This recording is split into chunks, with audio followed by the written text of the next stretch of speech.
Brr. Ooh. We're starting our day off at the restaurant in the walk-in freezer because we got some customer complaints about the food last night. The chef thinks there might be a problem with our cold storage. As manager, one of your responsibilities is to investigate and resolve any problems at the restaurant.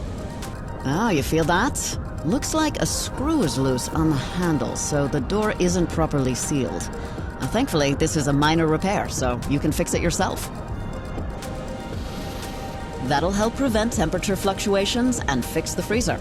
The server said we should check the pass, the counter where they pick up food from the kitchen to deliver to guests in the dining room. Let's find out why. See that? One of the plates looks cold. Maybe one of the lamps is out.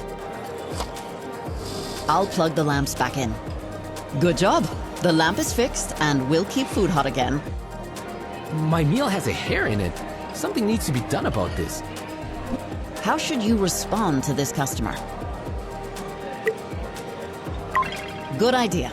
You resolve the problem quickly and offer dessert to make sure the guest leaves happy. Great job addressing customer complaints around the restaurant.